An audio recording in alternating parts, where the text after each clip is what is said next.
Hi students, chemistry with home classes में मैं अमित कुमार आप लोगों का स्वागत करता हूं। आज हम पढ़ने वाले हैं यूपी बोर्ड के कुछ इंपॉर्टेंट क्वेश्चन की सीरीज। और इसमें मैंने आपको एक पहली वीडियो डाल रखी है जिसमें कुछ ऐसे क्वेश्चन मैंने करवा रखे हैं जो यूपी बोर्ड में आने की संभावना रहती है। आइए देखते हैं कुछ ऐसे ही क्वेश्चन। तो पहला सवाल है आज का हमारा, फिनॉल की तुलना में पी नाइट्रोफिनॉल अपेक्षाकृत अधिक अम्लीय है, यानी ये अधिक अम्लीय है और फिनॉल कम अम्लीय हो जाता है, ऐसा क्यों होता है? तो आपको ध्यान रखना, पहली बात तो आपको फिनॉल और नाइट्रोफिनॉल की संरचना आती ही होगी, नहीं आती है तो भी देख लीजिएगा। ये बेंजीन रिंग होता है, इस पर O और H समूह जब लग जाता है तो इसको फिनॉल कहते हैं। जब OH समूह हाइड्रोक्सिल समूह लगा होता है बेंजीन रिंग पर तो इसको क्या कहते हैं? फिनॉल कहते हैं, फिनॉल कहते हैं। तथा दूसरा हो जाता है बेंजीन रिंग होती है और बेंजीन रिंग पर ऊपर OH लगा हुआ है, OH, सेम वैसे ही ये फिनॉल होता है। लेकिन फिनॉल के साथ में यहाँ पर P कह रहा है, P पर नाइट्रो समूह लग जाता है, NO2, जो कि कैसा समूह होता है? दृढ़ावेशित होता है। अब इसके अलावा कुछ और भी दृढ़ावेशित समूह यहाँ पर हो सकते हैं, NO2 हो सकता है या CN हो सकता है या फिर हैलाइड हो सकता है कोई, या फिर CHO समूह हो सकता है। अगर ऐसे समूह यहाँ पर पैरा पर, आर्थो पर या मेटा पर लग जाते हैं तो इन समूहों के कारण जो फिनॉक्साइड आयन होता है, यानी ये जब टूटता है तो ये प्लस में जाता है और ये माइनस में जाता है। हाइड्रोजन ये रिलीज कर देता है और रिलीज करके ये जो निगेटिव एटम यहाँ पर या समूह लगे होते हैं, इनके कारण इस आवेश को, यानी ये फिनॉक्साइड का स्थायित्व जो होता है, इसका इलेक्ट्रॉन थोड़ा नीचे की ओर खींचता है और जब खींचता है तो ये रिंग जो होती है वो स्थायी हो जाती है। ये क्या हो जाती है? स्थायी हो जाती है। और रिंग स्थायी होने के कारण इसकी अम्लीयता क्या हो जाती है? स्थायी होने के कारण अम्लीयता, इसकी अम्लीयता बढ़ जाती है, इंक्रीज कर जाती है। इस कारण से ये ज्यादा अम्लीय हो जाता है और ये जो बेंजीन होता है ये कम अम्लीय होता है। ये ध्यान रखना, इसकी अम्लीयता क्या होती है? कम रहती है। अम्लीयता इसकी कम होती है। इसकी क्यों ज्यादा हो गई तो आप जान सकते हैं, इस पर आर्थो, मेटा या पैरा पोजीशन पर कोई निगेटिव एटम या ग्रुप लग जाने के कारण इस पर क्या होता है? इसका स्थायित्व बढ़ जाता है फिनॉक्साइड आयन का। तो स्थायित्व किसका बढ़ रहा है? फिनॉक्साइड आयन का। मैंने कहा फिनॉक्साइड आयन कौन सा है आपका? तो O और बेंजीन रिंग, जिस पर माइनस मौजूद है। अगर यहाँ पर देखें तो यहाँ पर फिनॉक्साइड आयन ऐसे ये माइनस होता है, सॉरी ये प्लस होता है और ये माइनस, तो H निकलने के बाद जो बचेगा वो हमारा क्या हो जाता है? वो फिनॉक्साइड आयन हो जाता है। ये ध्यान रखिएगा। तो ये फिनॉक्साइड यहाँ पर कम स्थायी है, लेकिन जब NO2 लग जाएगा तो ये जो है ये अनुनादी स्ट्रक्चर बना लेता है, जिसके कारण ये स्थायित्व इसका क्या हो जाता है? बढ़ जाता है। और स्थायित्व बढ़ने के कारण इसकी अम्लीय प्रॉपर्टी यानी एसिडिक प्रॉपर्टी जो होती है वो भी इंक्रीज कर जाती है। तो यहाँ पर आपको एक क्रम भी बता दें, आपको कुछ नाइट्रो बेंजीन है जिनका कुछ क्रम है, आप उसको देख लीजिएगा।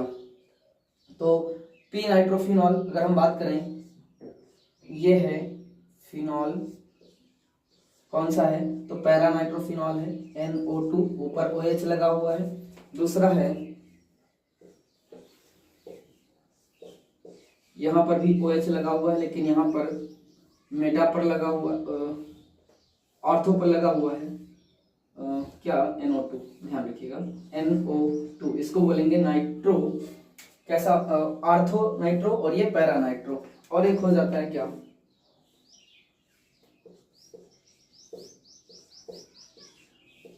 ये OH और यहाँ मेटा पर NO2 हो जाता है। और एक हो जाता है क्या? फिनॉल, OH और यहाँ पर हो जाएगा ये फिनॉल ही रहेगा।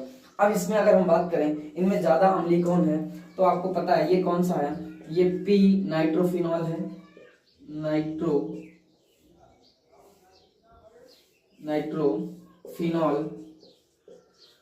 फिनॉल। और ये होता है O मेटा यानी आर्थो नाइट्रोफिनॉल,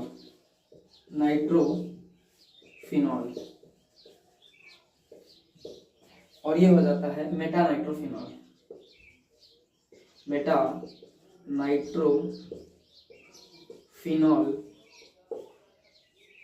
और ये फिनॉल हो जाता है। तो इनका ये क्रम बन जाता है कि नाइट्रोफिनॉल में कौन ज्यादा अम्लीय होता है और कौन ज्यादा क्षारीय। तो ये क्रम ही है आपका। इसमें पी नाइट्रोफिनॉल पैरा नाइट्रो पर अगर NO2 लगा हुआ है तो ये ज्यादा अम्लीय होता है अपेक्षाकृत आर्थो नाइट्रो के, और आर्थो नाइट्रो ज्यादा अम्लीय होता है अपेक्षाकृत मेटा के, और मेटा ज्यादा अम्लीय होता है किसे, फिनॉल से। तो ये क्रम बन जाता है आपका अम्लीयता का घटता क्रम बन जाता है, अर्थात पी नाइट्रोफिनॉल ज्यादा अम्लीय है और ये हो जाएगा उससे कम, और ये सबसे कम कौन सा हो जाता है, फिनॉल।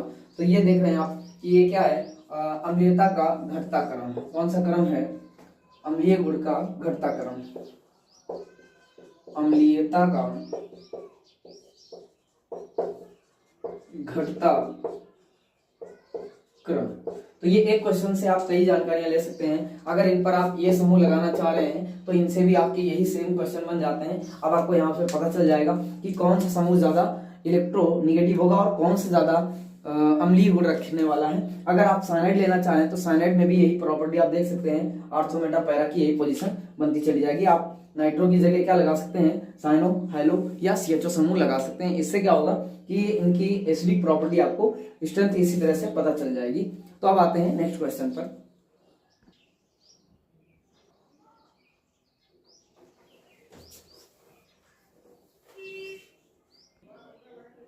तो अब आगे क्वेश्चन है हमारा, हाइड्रोक्सी बेंजोइक अम्ल से फिनॉल बनाने की विधि लिखना है। तो आपको आंसर करना है, आप आंसर आपका है, ये आपका 2 नंबर का क्वेश्चन बन जाता है। अगर आप इसको बोर्ड में आंसर कर रहे हैं तो ये 2 नंबर आपको दिलाएगा। तो देखिएगा ये होता क्या है, फिनॉल के ऊपर अगर हम बात करें COH समूह लगा होता है, यानी ये कह सकते हो कि हाइड्रोक्सी समूह है तो यहाँ पर OH होगा, और बेंजोइक अम्ल कह रहा है तो यहाँ COOH होगा, अर्थात ये क्या है, ये सैलिसिलिक अम्ल होता है। क्या होता है, सैलिसिलिक अम्ल होता है। और सैलिसिलिक अम्ल की क्रिया जब हम किससे करवाते हैं, Na2 और 2NaOH से करवाते हैं, 2NaOH प्लस CaO। तो CaO को हम यहाँ पर लिखते हैं एरो के ऊपर, CaO ये सोडा होता है और ये लाइम होता है, ये सोडा और ये लाइम। और आपको पता है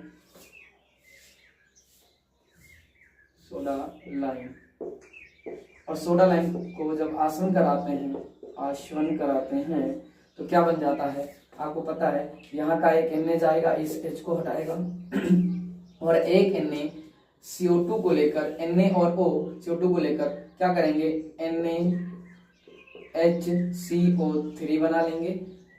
2 H एक यहाँ का, एक यहाँ से भी आएगा और एक O, क्या करेंगे H2O बना लेंगे। क्या बना लेंगे, H2O बना लेंगे, ये दोनों निकल जाएंगे। तो यहाँ पर क्या आ जाएगा, मैंने कहा यहाँ Na आ जाएगा, इस रिंग पर क्या आ जाएगा, ये O और साथ में Na हो जाएगा, ये सोडियम फिनॉक्साइड कहलाएगा। क्या कहलाएगा, सोडियम फिनॉक्साइड।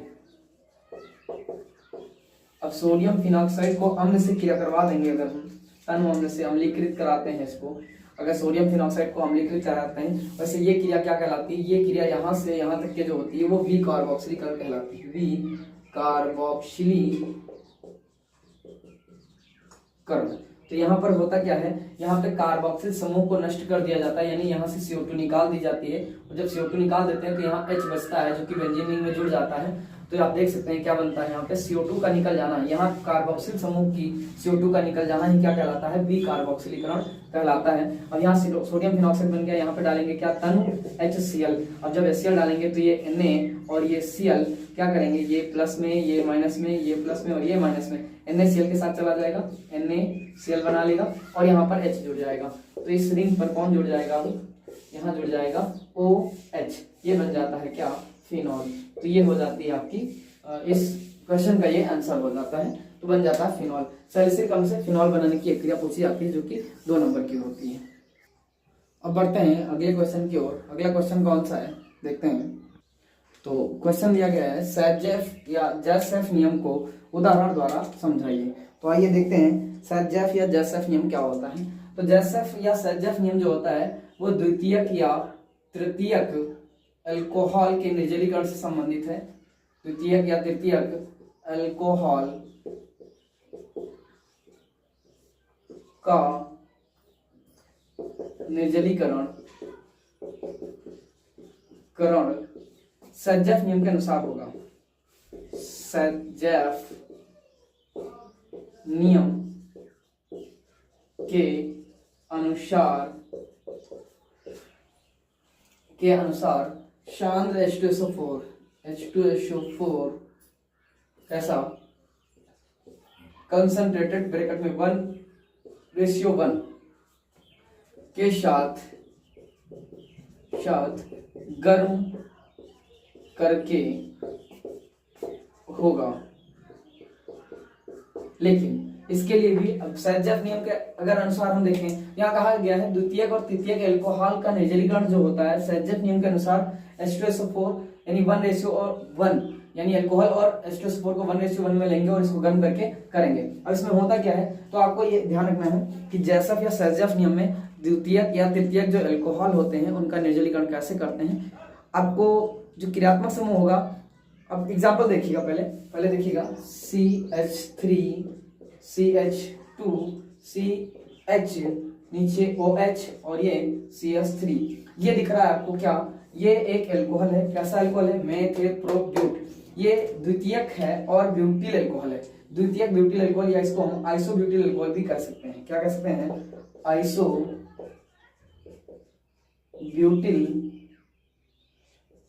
अल्कोहल, ये आइसोब्यूटिल अल्कोहल होता है। अब इसका निर्जलीकरण कैसे करते हैं, तो जैसा कि सेंजेफ नियम यानी यहाँ से जो OH निकलेगा, अब निर्जलीकरण होगा तो आपको पता है -H और OH निकलेगा, तो यहाँ पर ये प्लस और ये माइनस में होता है। अब यहाँ पे OH जो आएगा वो तो यहाँ से आएगा, लेकिन जो H आएगा वो कहाँ से आएगा, उस निकटवर्ती कार्बन से आएगा।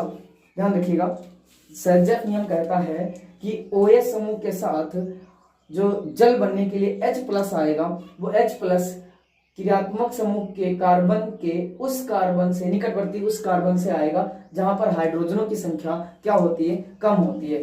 तो ये वाला इसका क्रियात्मक समूह का ये कार्बन है, आप देख सकते हैं ये वाला कार्बन। अब इस कार्बन से तो OH आ रहा है, तो इस पर OH आ रहा है, ये जाएगा माइनस में, ये कार्बन जाएगा प्लस में।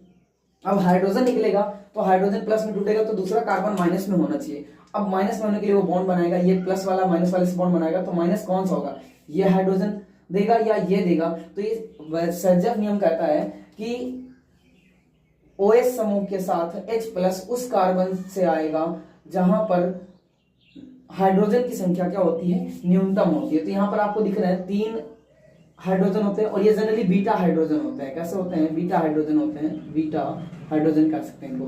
तो बीटा हाइड्रोजन आएंगे जहां पर कम हाइड्रोजनों की संख्या होगी। तो आपको दिख रहा है इधर से क्या होता है, ये वाला कार्बन जो हम इसको नंबरिंग अगर करें तो 1 2 3 और 4, तो 3 नंबर कार्बन से आएगा, ये आपको ध्यान रखना है। देखिएगा तो ये क्या बना लेगा, इधर CH3 रहेगा, CH3 और यहाँ पर क्या हो जाएगा, CH रह जाएगा। ये कार्बन एक बॉन्ड बनाएगा और ये वाला एक बॉन्ड इसका भी टूट चुका है, इस पर माइनस है, देख लीजिएगा। और ये जुड़ा हुआ है CH, नीचे OH निकल चुका है, तो ये भी प्लस में टूट गया, ये भी बॉन्ड बनाएगा और ये इधर CH3 है। अब जब CH3 यहाँ पर हो गया तो ये दोनों आपस में, इसका OH निकल गया, इसका H निकल गया। आपको ध्यान रखना है, इसका OH गया हुआ है और इसका H+ गया हुआ है, तो ये क्या करेंगे, आपस में बॉन्ड बना लेंगे। अब ये बन जाएगा क्या, 2 प्रोपीन ब्यूटीन, 2 ब्यूटीन बन जाएगा, 1 2 3 4। तो ये 2 नंबर पर क्या है, इन है और 1 2 3 4 कार्बन की श्रृंखला है, ब्यूट बोलेंगे, तो इसको कहेंगे 2 ब्यूटीन बन जाता है। लेकिन इसके साथ कुछ मात्रा 3 ब्यूटीन की भी बन जाती है, ध्यान रखिएगा। तो आपका मेन प्रोडक्ट जो होगा वो हमारा क्या बन जाएगा, सेंजेफ नियम के अनुसार 2 ब्यूटीन बनकर तैयार हो जाता है। ये होता है सेंजेफ नियम। सेंजेफ नियम क्या होता है, मैंने कहा किसी द्वितीयक या तृतीयक अल्कोहल से OH समूह जब निकलता है, जिस कार्बन से निकलता है, उस कार्बन के निकटवर्ती कार्बन से हाइड्रोजन वहां से रिप्लेस होगा या निकलेगा, विस्थापित होगा जहां पर हाइड्रोजनों की संख्या क्या होती है, कम होती है, या बीटा हाइड्रोजन की संख्या कम होती है। तो इस नियम के अनुसार OH समूह के साथ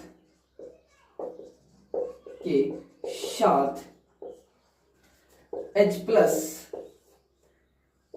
उस कार्बन से, उस निकटवर्ती कार्बन से, उस निकटवर्ती वर्ती कार्बन से विस्थापित होता है, विस्थापित होगा, होता है या होगा, जिस पर हाइड्रोजन की संख्या न्यूनतम होगी। और ये हाइड्रोजन कौन से होते हैं जनरली? ये बीटा हाइड्रोजन होते हैं, ये ध्यान रखिएगा। तो ये हाइड्रोजन कौन सा हो जाएगा, देख सकते हैं आप, ये हाइड्रोजन, ये OH समूह है, इसका कार्बन हमें नहीं लेना होता है, बल्कि इसके निकटवर्ती कार्बन को लेना है, या तो ये कार्बन या तो ये कार्बन। तो आपको पता है कहां से रिलीज होगा, यहाँ पर हाइड्रोजन की संख्या कम होगी, तो यहाँ पर हमें कम दिख रही है, इसलिए यहाँ से H+ रिलीज होगा, और ये देखिएगा रिलीज हुआ है। तो अब आगे बढ़ते हैं नेक्स्ट क्वेश्चन की ओर।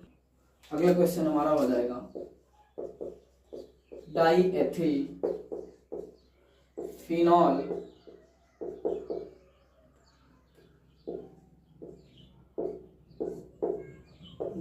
फिनॉल का IUPAC नाम लिखिए।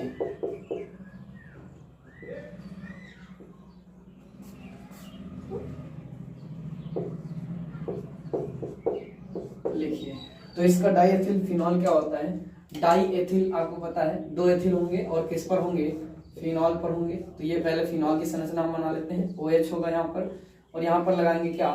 C2H5, और यहाँ पर भी लगाएंगे क्या? C2H5। अब यहाँ पर अगर इसकी IUPAC करें तो आपको पता है फिनॉल से पहले हम एल्किल समूह की संख्या लिखेंगे, क्योंकि फिनॉल जो हमारा है वो मेन क्रियात्मक समूह है, तो ये 1 पर माना जाएगा, 1, और ये हो जाएगा 2 पर, और ये हो जाएगा 3 पर।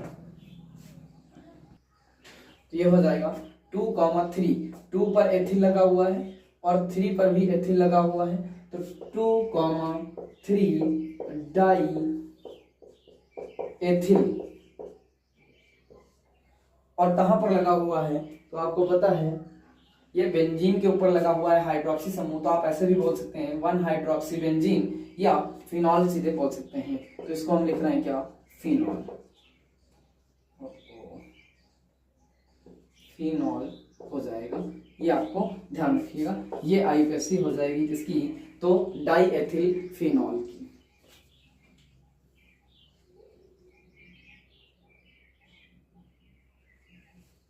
नोट कर लीजिएगा। आगे बढ़ते हैं अगले क्वेश्चन की ओर। तो अगला क्वेश्चन हमारा क्या है, ध्यान दीजिएगा। निम्नलिखित अपक्रिया में A की संरचना दीजिए। अपक्रिया कौन सी है वो ध्यान दीजिएगा।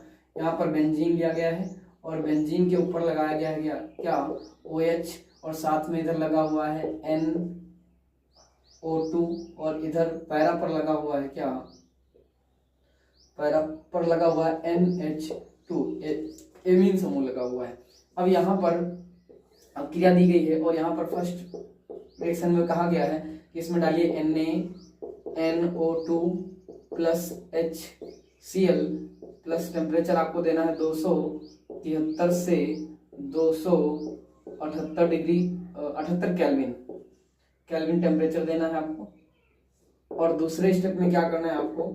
यहाँ पर H3PO2 प्लस H2O यानी अम्लीय माध्यम में इसको क्रिया करवानी है। तो जब ये क्रिया करवाएंगे तो आपकी क्रिया क्या बनने वाली है? यहाँ पर उत्पाद दे रखा है A, इस उत्पाद की संरचना आपको बनानी है। तो आइए देखते हैं इस क्रिया को क्या होता है। ये फिनॉल नाइट्रोएमीन है, ये हाइड्रोक्सी नाइट्रोएमीन कहलाती है। तो इसको देखते हैं। वैसे नाइट्रो को वैधता यहाँ पर पहले देंगे। तो इसकी क्रिया जब हम करवाएंगे तो ऊपर OH रहेगा, इधर NO2 रहेगा। यहाँ पे NO2 की क्रिया नहीं होती, आपको पता है। ये NaNO2 प्लस HCl जो होता है प्रकार का डायजोनीकरण पदार्थ होता है जो डायजोनियम बनाता है। तो यहाँ पर एमीन की क्रिया ये करता है और एमीन को किस में बदल देता है? डायजोनियम में बदल देता है। तो यहाँ पर ये क्रिया एमीन से ही होगी। यहाँ पर NH2 लिखेंगे और यहाँ पर डालेंगे क्या पदार्थ?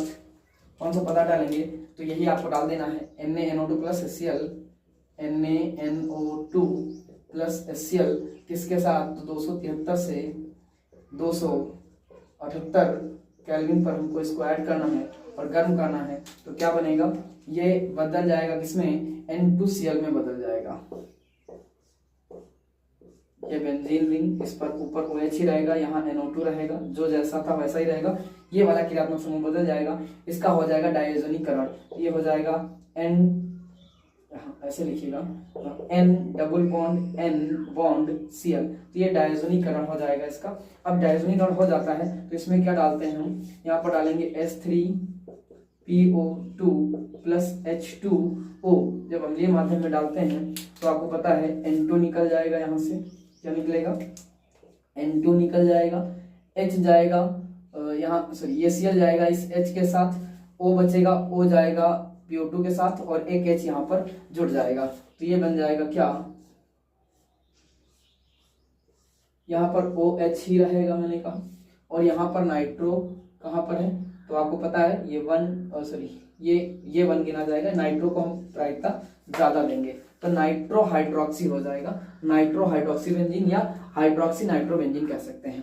तो इसको 1 नंबर देंगे क्योंकि प्रायिकता जिसकी ज्यादा होती है क्रियात्मक समूह में उसको हम काउंट पहले करते हैं, ये ध्यान रखना है आपको। तो यहाँ से पढ़ेंगे, अब यहाँ से क्या निकल जाएगा, N2 निकलेगा, तो यहाँ से निकल गया N2, H और एक Cl, ये H और एक Cl क्या होगा, HCl बाहर हो जाएगा। H3PO2 है तो ये एक O ले लेगा इस वाले जल का, तो ये बना लेगा H3PO3 बना लेगा, आर्थो फास्फोरस अम्ल बना लेगा। और ये अब ये क्या बचा, यहाँ पर H बचा, वो H यहाँ पर जुड़ जाएगा और ये बेंजीन संतुलित हो जाएगी, अर्थात इस पर H आ जाएगा, जो कि दिखाया नहीं जाता है, आपको पता होना चाहिए। अब इसका अगर IUPAC नामकरण करें तो इसका नामकरण करने पर आपको पता है नाइट्रो समूह को हम प्रायिकता पहले देते हैं, इसलिए इसको 1 नंबर गिनेंगे। अब इधर से ना चल के हम उधर से चलेंगे जिधर से क्रियात्मक समूह हमारा जल्दी मिले, तो ये 1 है तो इसको 2 दें या इसको दें, तो आपको पता है जिधर से जल्दी क्रियात्मक समूह मिलेगा नंबर उधर से ही गिनना होता है कार्बन को, तो ये 2 नंबर हो जाएगा और ये 3 हो जाएगा, 4 5 6, तो हमें मिल रहा है 1 पर नाइट्रो है तो इसको हम नाइट्रोबेंजीन बोलेंगे। और ये हाइड्रोक्सी समूह हमारा प्रतिस्थापी के रूप में माना जाएगा, तो ये 3 पर हाइड्रोक्सी हो जाएगा, इसको बोलेंगे 3 हाइड्रोक्सी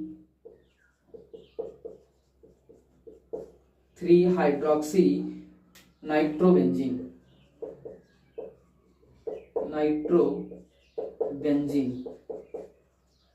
तो यहां से आप देख सकते हैं कि IUPAC कैसे की जाती है एरोमेटिक यौगिकों की, ये भी आप आसानी से सीख सकते हैं। अब आते हैं नेक्स्ट क्वेश्चन की ओर, इसको भी आप नोट कर लीजिएगा। अगला क्वेश्चन है हमारा विलेन के अणुसंख्यक गुणधर्म, जिसको हम क्या कहते हैं, क्वालिटेटिव प्रॉपर्टी कहते हैं।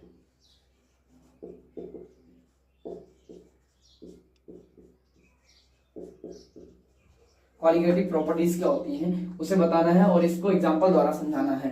तो आपको पता होता है क्वालिटेटिव प्रॉपर्टीज क्या होती हैं, अणुसंख्यक गुणधर्म, ये भी आपको 1 या 2 नंबर आपको दिलाते जाएगा यूपी बोर्ड में, तो आप ध्यान रखिएगा। अगर आप क्लास 12 के स्टूडेंट हैं तो हमारे क्वेश्चन सीरीज को जरूर ध्यान से पढ़ते रहें और इसके नोट्स बनाते रहें। तो अगला हमारा क्वेश्चन देखते हैं इसको। तो वे गुणधर्म विलेनों के, ये विलेन चैप्टर का है, आपको पता है, विलेनों के वे गुण जो अणुओं की संख्या या आयनों की कह सकते हैं, आयनों की संख्या पर निर्भर करते हैं क्या कहलाते हैं, अणुसंख्यक गुणधर्म कहलाते हैं। तो आपको पता है विलेनों के वे गुणधर्म जो अणुओं की संख्या या आयनों की संख्या कह सकते हैं, आयनों की संख्या पर निर्भर करते हैं। अगर आयनों की संख्या पर निर्भर करेंगे तो या तो ये गुण बढ़ेंगे या तो फिर घटेंगे, यानी अणुओं की संख्या बढ़ने के साथ साथ या तो गुण घटते हैं या तो फिर बढ़ते हैं। अब देखते हैं कौन कौन से गुण होते हैं और वो कब बढ़ते हैं और कब घटते हैं। तो इन गुणों की बात करें अगर तो ये 4 गुण होते हैं। कौन कौन से होते हैं, पहला होता है परासरण तथा पराशरण दाब, ऑस्मोसिस एंड ऑस्मोटिक प्रेशर इसको बोलते हैं। क्या बोलते हैं, ऑस्मोसिस एंड ऑस्मोटिक प्रेशर। दूसरा हो जाएगा क्या, number 2,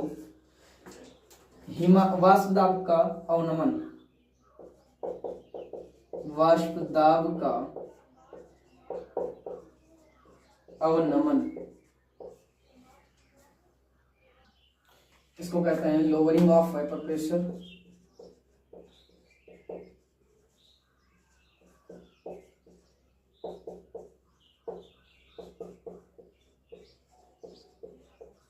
lowering of vapour pressure. तीसरा हो जाता है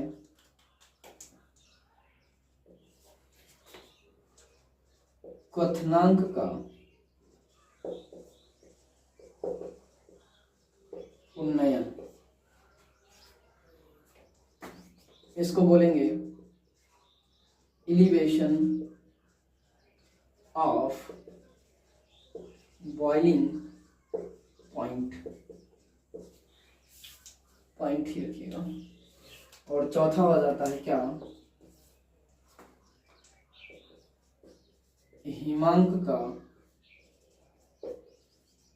अवनमन, अवनमन, हिमांक का अवनमन, ये हो जाता है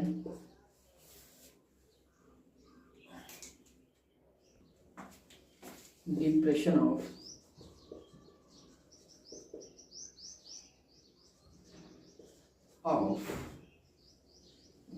फ्रीजिंग पॉइंट।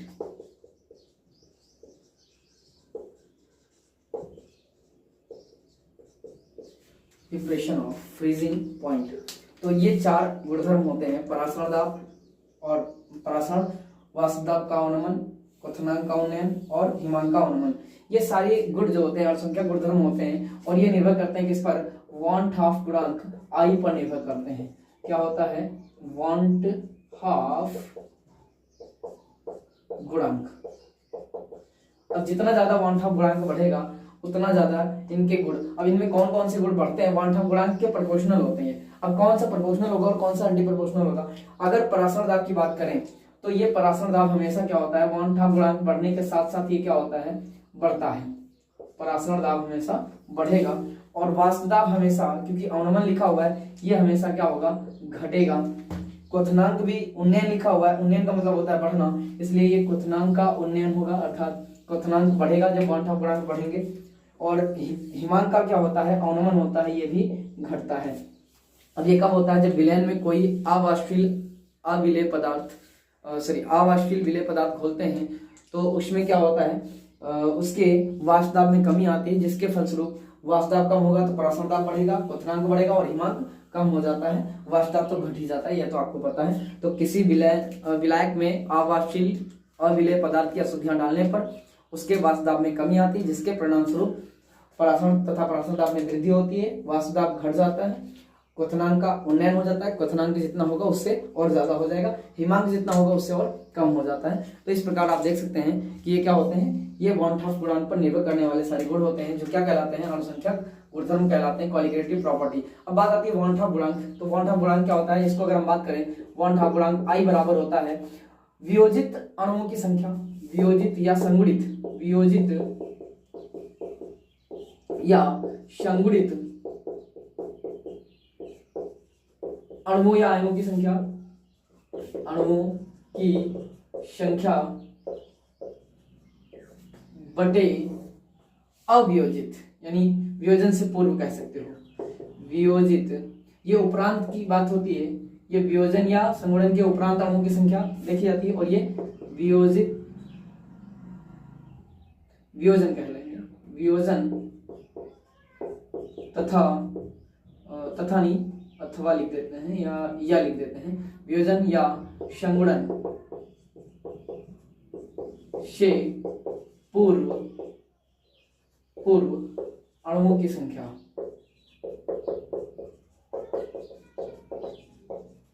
वियोजन या संगुणन से पूर्व। यहाँ पर वियोजित, अगर कोई पदार्थ वियोजित हो रहा है किसी विलयन में या संगुणित हो रहा है तो उसके अणुओं की संख्या रखेंगे, और या इसके नीचे क्या रखेंगे, वियोजन से या संगुणन से पूर्व उसमें कितने अणु थे उसकी संख्या लिख देंगे, दोनों का अनुपात जो आएगा वो हमारा क्या कहलाता है, वांट हाफ गुणांक। आइए एक एग्जांपल कर लेते हैं इससे भी, तो इसको नोट कर लिया होगा आप लोगों ने। तो वन ठोक गुणांक आई बराबर होता क्या है, एग्जांपल हम लेते हैं जैसे CaCl2 का ले लेते हैं या AlCl3 का ले लेते हैं। तो इसका वियोजन गुणांक क्या होता है आपको पता है, ये अगर आप तोड़ेंगे किसी विलेन में डालेंगे तो ये टूट जाएगा किसमें, Ca प्लस प्लस में प्लस 2Cl माइनस में टूट जाएगा। अब इसमें अणुओं की संख्या ये देखिए आप, वियोजित और अणुओं संगुणित अणुओं की संख्या यानी ये वियोजन हो गया, वियोजन के परिणाम स्वरूप एक अणु यहाँ बना और 2 अणु यहाँ पर बने क्लोरीन के, तो ये टोटल हो जाते हैं 3 अणु और पहले कितने थे, बटे 1 थे। तो ये हमारा जो अनुपात आएगा इसका आई बराबर जो वन ठोक गुणांक आएगा वो कितना हो जाएगा, 3 आएगा। किसके लिए, CaCl2 के लिए। यहाँ पर देखते हैं इसको जब तोड़ेंगे या संगुणित करेंगे तो क्या होगा, ये टूटेगा जलीय विलयन में और क्या हो जाएगा, Al3 प्लस देगा और साथ में 3Cl माइनस बन जाएंगे, एक अणु ये हो जाता है और 3 अणु ये हो जाते हैं। तो टोटल अगर देखे जाए तो 4 अणु हो जाते हैं और पहले कितने थे, पहले कितने अणु लिए गए हैं, तो 1 अणु लिया गया है, अर्थात ये आई बराबर क्या आ जाएगा, बराबर 4 आ जाएगा। किसके लिए, AlCl3 के लिए। तो इस तरह से आप वन ठोक गुणांक निकाल सकते हैं। अगर वन ठोक गुणांक बढ़ रहा है तो क्वथनांक और परासरणता बढ़ते हैं, जबकि हिमांक और वाष्पदाब सदैव घटते हैं, ये आपको ध्यान रखना है। तो आज की हमारी ये वीडियो समझ में आई होगी। इसमें जो हमने कुछ क्वेश्चन करवाए हैं आपको बेसिकली, वो आपको एग्जाम की दृष्टि से कुछ ना कुछ लाभ जरूर देंगे। आप हमारी वीडियो को देखते रहिए, लाइक शेयर करते रहिए। चैनल को हमारा सब्सक्राइब नहीं किया है तो कर लीजिएगा। अगर कोई कमेंट है, आपका कोई सजेशन है तो हमारे कमेंट बॉक्स में आप कमेंट कर सकते हैं। Thank you, good bye.